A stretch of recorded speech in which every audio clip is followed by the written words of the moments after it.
Hey everyone, this is Kevin from the chesswebsite.com, and today we're going to be looking at lesson number 2 in our in-game study, and it's going to be on triangulation. And so many chess games are won or lost on triangulation.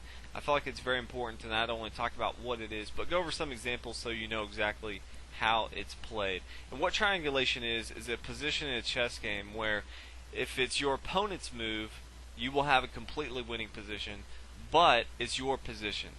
It's your turn. So what you need to do is use triangulation, meaning you're going to make a triangle with your king's movements so that you reach the exact same position or similar, and it's your opponent's move. And so that's what we're going to look at today.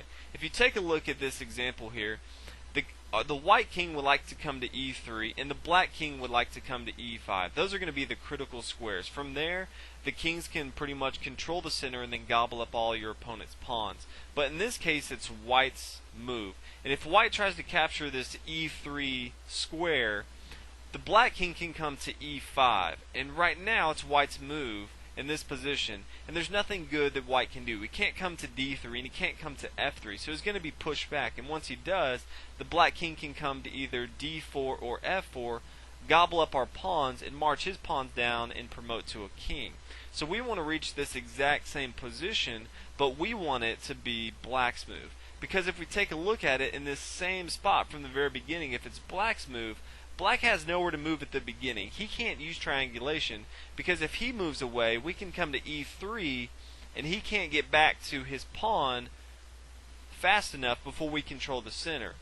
He can't use triangulation. His only move is to come to e5, and if he comes to e5 and we come to e3, now we have the same position, but it's black's move. And if you look at the black king, he can't go anywhere. He can't come to d5. He can't come to e6. He's going to be forced back to d6. And now our king can come to e4, capture, and the black king is going to be further pushed back, and we can continue to march our pawns up and have complete domination in this game. It's going to be a very easy win from white. So what we need to do from the very beginning is we need to have this position, but we need it to be black's move. So what we need to do, if it is our move, is we need to use triangulation. And we do that by first not taking the square that we want, e3. We first need to make a triangle. And you can come to d2 or f2.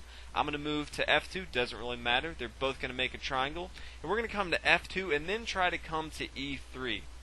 And we'll take a look at two things that black can do. We already saw that if his king comes to e5 right away, trying to control the center, then our king can come to e3 and we have this exact same position as before, but as we saw before, it's now black's move. And as we talked about, the black king has no good moves. He's going to have to come back to d6, and once he does, once we capture, it's going to be an easy game for white. But if we take a look at the same example, black does have another option. It's very important to look at. If the pawn comes to e3, a lot of players, if black looks at this and really analyzes and realizes that his king on e5 is a mistake, so he may try a move like e3, and from here it would actually be a mistake for white to capture on e3. Even though black is now down in material, his king can now come to e5, and if you look at it, although white's up in material by one pawn, we have this same position, but now it's white's turn. And as we talked about, this is going to be bad for white. White has no way of pushing this black king up the board. Black now has the initiative, and white's going to lose this game. So as we see, it would be bad. We really want this position, regardless of that pawn, for it to be black's move. So in this case, it would actually be better for white to bring his king to f3. Now if the pawn continues to push up the board, then we can capture. And now if the black king comes to e5, now we can come to e3, and now it's black's move. So we really want this position, like we talked about from the very beginning, but we want it to be black's move. And that's how we use triangulation. We want to create a triangle in our movements so whether we reach the exact same position, but it's your opponent's move. So we're going to take a look at a few more examples of how you can use triangulation in a game. Let's go and take a look at this example, and if it's white's move, black's going to have a completely dominant and winning game. The white rook cannot move to b1, or the pawn can continue to come down the board to b2, and we have the same position. In the same case, this pawn on g3 can't come to g4 because the black pawn can then just take it on g4, and black's going to have an easy win. In the same way, if the white king moves away from this f3 square, this black king can come to the g4 square and have a completely dominant position. Depending on where the king is, black can then push his pawn to f4, and then after the trade, the black king can take this pawn on e5. Or if the king is, let's say, on e3, then the black king can just take on g3. And we'll take what that looks like here in a minute. But if it's white's move, black's going to have an easy game. But it's black's move. So black has to use triangulation to move to the same position, except now it's going to be white's turn. And so he's going to do that by first playing h5. It can't come to f6 because this pawn is here. And from here, white has a decision to make. And there's really nothing white can do. He can't move his pawn up to this fourth rank because of this rook here. And he doesn't want to move his king right away. And we already talked about he can't move his pawn up. So he's going to bring his rook over to h2. He's going to try to check our king and make our king move. Our king's going to just move back to g6. And from here, the rook's going to have to bring his rook back to b2. If it doesn't, then black can just bring his pawn all the way down the board. It's protected by this rook on b4, and he's going to get a queen. White's going to have to trade off his rook, and he's going to be down a rook. So white's going to have to bring back his rook to b2, and from here, black can play king to g5.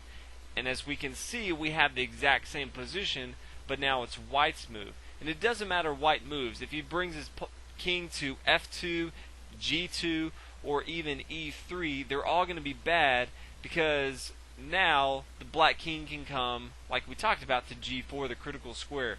And from here, black's next move is going to be f4, or depending on where the king is, if the king moves, let's say, to e3, we already talked about, the king can now just take on g3, and it's going to be a fairly easy win for black. The king can then march up the board, take this pawn on e5, and he's going to have passed pawns, and he's going to have a fairly easy win once he promotes to a queen. So as you can see in this example, we used our king. The white king didn't move around, but we still reached the exact same position, except it was our opponent's turn, and so we gained the advantage. So let's take a look at one more example in triangulation to make sure that you completely understand how it works. Let's take a look at our last position and see if you can find the triangulation from white.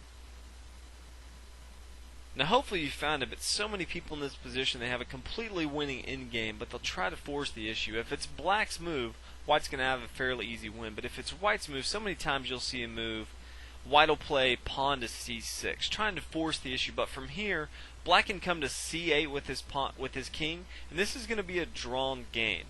And we can play it out, but so many times white will waste an opportunity to win because he doesn't look at it. And this, from the starting position, white really needs to use triangulation so he can get the same position, but it's black's move. And we can do that by first playing king to e5. Now from here, if the king comes to, let's say, c6, we can now bring our king to d4. His king can't come to b5 because then we can bring our king up to d5 and basically lock off his king. He can't come back to c6. So once his king can't come to c7, once he comes back to d7, now our king is going to come to d5, and we have the same position, except now it's black's move. And now, once black brings his king to c8, then we can easily bring our king up the board and force an easy checkmate. So as you can see here, if we can force your opponent in different situations, if they have no good moves, if we can force them to have the move instead of us using triangulation, this is going to be very good. And always look out for this in your game. If you see your opponent doesn't have a good move, watch out and see if you can create it to be his move. So, hope you guys have enjoyed this video. If you haven't already, please subscribe. I got a lot of great lessons for the end game coming up. Hope you guys enjoyed, and I'll see you guys next video. Thanks for watching.